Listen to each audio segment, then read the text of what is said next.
one. Hey, so this is Mary Lou Richards. I am here in downtown New Orleans in Louisiana. I have not been down here since I was 22 years old. I was newly in the Air Force, transitioned from the Navy into the Air Force after 9/11. So this was, imagine pre-Katrina, 2002, 2003, when I was in tech school in Biloxi, Mississippi. Now, Louisiana is a different vibe, a very hoppin', very active nightlife.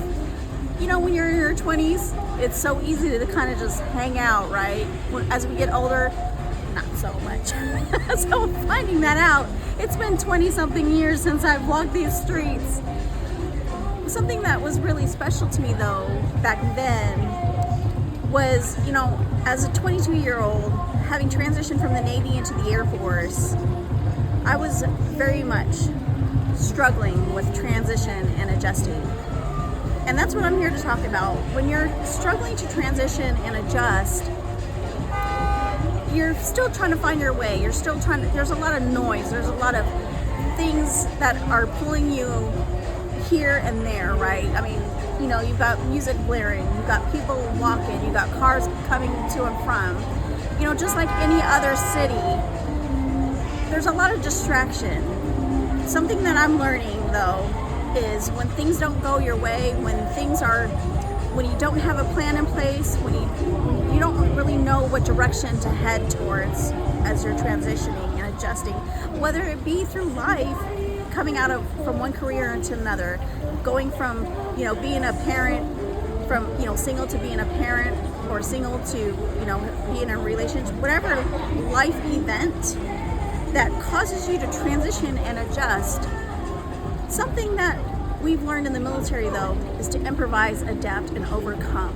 You improvise when things don't go your way, you adapt, and that's how you build resilience, because resilience is it's a skilled, it's something that you learn. You don't automatically have resilience, but you get, you know, with even now with me being distracted, you know, it's easy to not being able to clear the mechanism and not pay attention.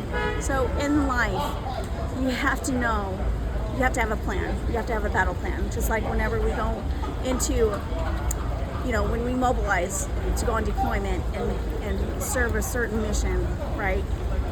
You always have to have a battle plan. And that's what you do in life. When you're transitioning out, you have to have a plan. Now, I was 22 when I was here. Now I'm like in my 40s, and things are a lot different now. Things are a lot more complex today. But if you're struggling, and if you're having a moment where you are struggling, just know you're not alone. There's a lot of us who've been there, where life happens, things are happening in our family, things are happening in our life, in our careers, and the best thing to do is to struggle forward, and struggling together. Never forget, we were created for a relationship, we were created for community. So even though we think there's a lot of noise, and sometimes, you know, as veterans, we can also want to be away from that. We want to be away from people. But we were created for relationship, and we were created for community. So don't forget, you have a community that loves you and wants to see you thrive. Well, this is Marilyn with Echo Tango Sierra, and I'll catch you next time. Thank you.